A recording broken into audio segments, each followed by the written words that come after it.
Hello Booktube and welcome to my bookshelves.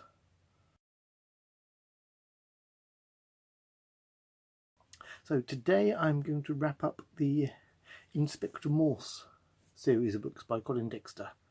I started these almost over a year ago.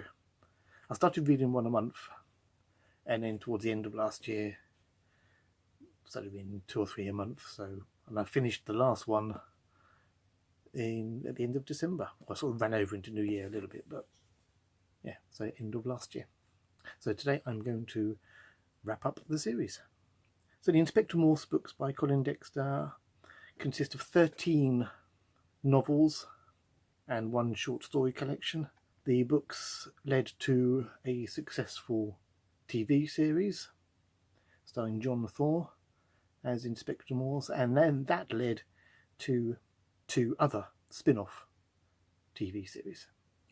Colin Dexter was an ex-classics teacher, and he started writing the Inspector Morse books in 1972 when he was on holiday in North Wales with his family, and the weather was so bad that they couldn't go anywhere, so he decided to jot down some ideas for a detective story, and that led into the first book. So the first book was The Last Bus to Woodstock, published in 1975. This tells the story of 2 girls, one of waiting for a bus, one of whom then decided to hitch a lift home and is later discovered murdered in a pub car park.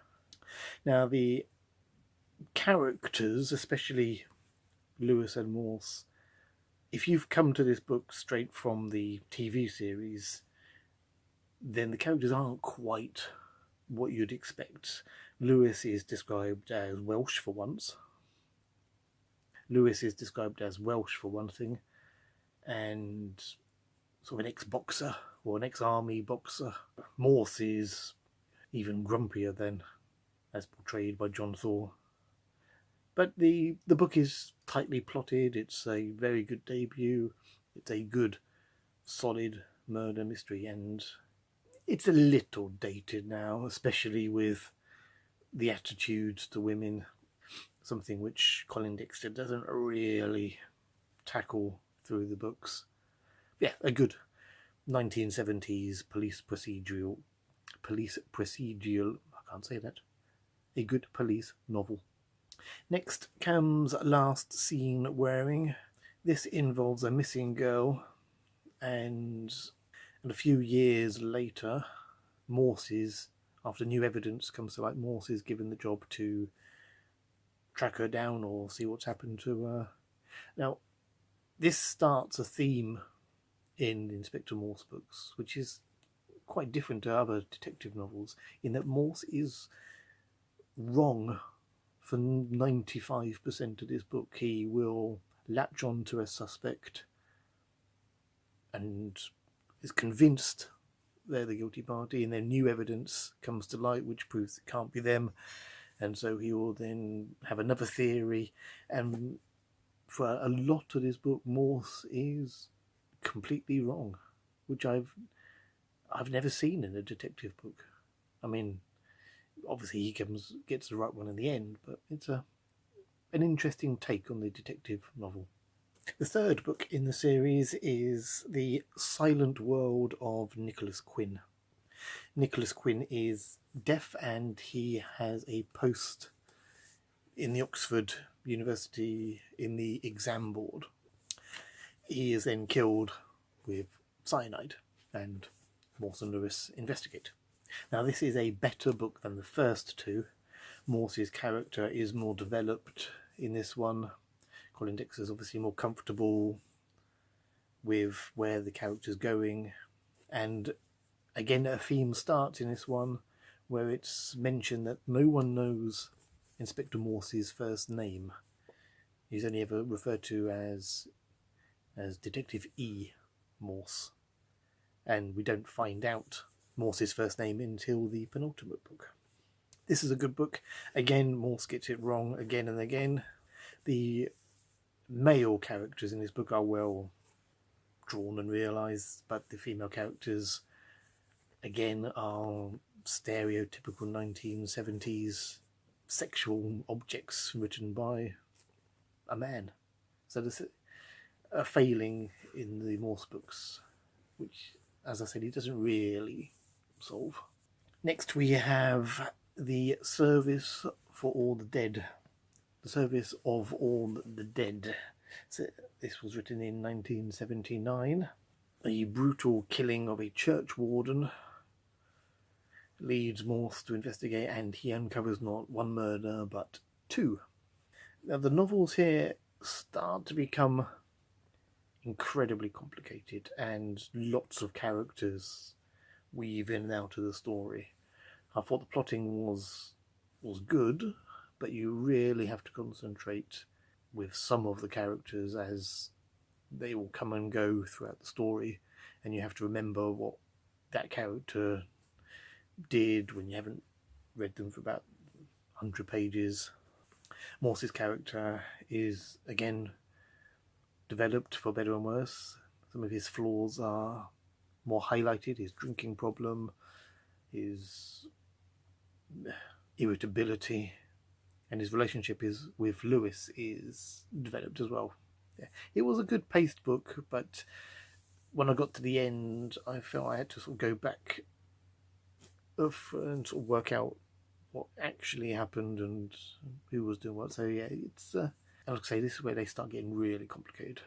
Into 1981 and the Dead of Jericho. In this one, Morse meets an attractive woman at a party, and a few months later she has discovered dead, apparent suicide.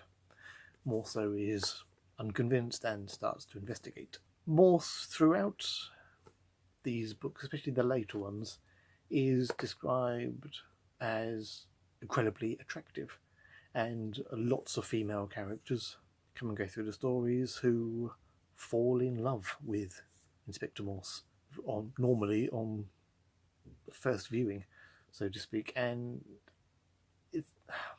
I find that difficult because he is portrayed as this grumpy, irritable, hard-drinking, middle-aged man, and yet all these women seem to fall in love with him at first sight. 1983, he released The Riddle of the Third Mile, when a headless corpse is dragged from the canal. They suspect it is all that is left of an Oxford Don who went missing a few days before. So Morse and Lewis investigate, and they uncover a tangle of deception and red herrings. Now, I enjoyed the writing, as with all these books. I enjoy the writing of Colin Dexter. I enjoy the characters of Inspector Morse and Lewis. But this book was a bit of a mess plot-wise. There were far too many characters. There were dead bodies everywhere. Everyone had various motives, and in the end I felt it was far too complicated, and the reader has no chance whatsoever of knowing who done it. Sometimes the game of reading detective fiction is to try and solve the murder yourself before the detective. In this case, you have absolutely no chance. It's probably one of his most complicated novels. It's probably my least favourite of the series. 1986, there was The Secret of Annexe 3. New Year's Day, and a grumpy Inspector Morse, no change there, is woken up to be told there's been a murder at a hotel that was hosting a fancy dress New Year's Eve party, and one of its attendees is discovered dead in his room the next morning. The victim was wearing a Rastafarian fancy dress costume. Now, this highlights one of the failings of Colin Dexter. Although this was written in 1986, some of the attitudes to women especially are straight from the 1970s, and one character dresses up as a Rastafarian and blacks up, and that is an important part of the plot. One of the characters blacks up to be a Rastafarian at a fancy dress party, and no one in the book has any problem whatsoever with a white man blacking up, and this is in 1986. And it is an uncomfortable read. The last two books are probably the low point in the series, and you do wonder where the series is going from here. But the next book won the CWA Gold Dagger Award, and that one is The Winch Is Dead. Now this is a different Inspector Morse book. Morse is laid up in hospital, and one of the patients or relatives brings in some books that tells of the history of Oxford, and especially the murder that took place 100 years ago on one of the canals. Morse, obviously with nothing better to do, starts to read it and starts to investigate, using Lewis to find research material, and Morse from his hospital bed solves a 100-year-old murder mystery. Now there was a 3-year gap between this book and the last one, and in the meantime there were 2 series of the TV series Inspector Morse broadcast, starring John Thor as Inspector Morse. Now this obviously gave Colin Dexter a new lease of writing life, and this book is 100 times better than the previous 2. As we go into the 90s, we get The Jewel That Was Ours. A wealthy American tourist has a heart attack in a hotel room, but a precious jewel has disappeared from her handbag, which leads Morse to suspect that it was foul play and not natural causes. The interesting fact about this book is that it is not an original story by Colin Dexter. There was an episode of the TV series called The Wolvercote Tongue, and Colin Dexter liked it so much he adapted the story to become the full-length novel The Jewel That Was Ours. Next up we have The Way Through the Woods. Morse investigates the disappearance of a Swedish girl a year ago, and an anonymous letter has been published in one of the newspapers that hints towards the fact that this girl was murdered and buried in the woods just outside Oxford. This again is a very good plotted book with lots of red herrings and twists and turns to keep you interested, although Colin Dexter lapses into his 1970s female stereotypes in this book, where women are portrayed as sexual objects for all of the male characters. We then have a collection of short stories, Morse's Greatest Mystery, although I have seen this in a charity shop where it's called Good as Gold, which is another one of the stories, so it goes under 2 titles. The UK version is called Morse's Greatest Mystery. Now this is 11 short stories, although 6 of them include Inspector Morse. I found this a bit hit and miss. There are some good stories in there, but some are too short to develop properly. I think my favourite was a story called Evans Tries an O-Level, which is not a Morse story, but involves the attempted breakout of a prison inmate. That was enjoyable, with lots of twists even for a short story. Most surprising in this book is the short story A Case of Misidentity, which is a Sherlock Holmes short story. Now the final 3 books can be read as a sort of trilogy. Although the murder investigation part of it are standalone, so you can read them as separate books, I think for the overall character arc of Morse and Lewis, I think you probably have to read the last 3 in order. In the Daughters of Cain, Morse is brought in to investigate the death of a history professor who's been stabbed. This is less of a murder mystery, as it's fairly obvious sort of halfway through the book who done it, and in fact you get the viewpoint of the murderer about 2/3 of the way through, and it becomes more of a how done it, and Morse's health takes a turn for the worse in this book, which is then explored through the next two books. This is a better plotted book. The female characters are actually portrayed realistically, and it is a good read. It's not a murder mystery, but it's a good detective thriller. Death Is Now My Neighbour is the penultimate book in the series. Morse is investigating the death of a woman who has connections with a top university professor who's up for one of the top jobs.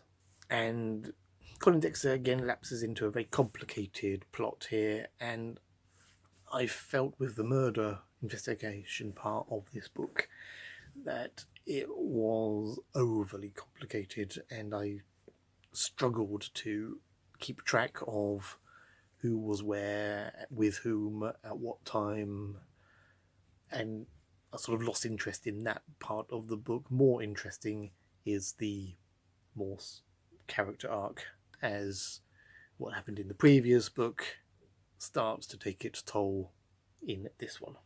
Interestingly, in this book this is where we discover Morse's first name. Like I say, whereas before he has been just called Detective E. Morse, we learn in the final pages of this one that his first name is Endeavour. So we come to the final book, The Remorseful Day. This was published as the final Inspector Morse book. Morse is asked to reinvestigate the murder of a woman a year ago. At first, Morse is reluctant to take the case on, but when one of the original suspects is found dead, then he takes on the case.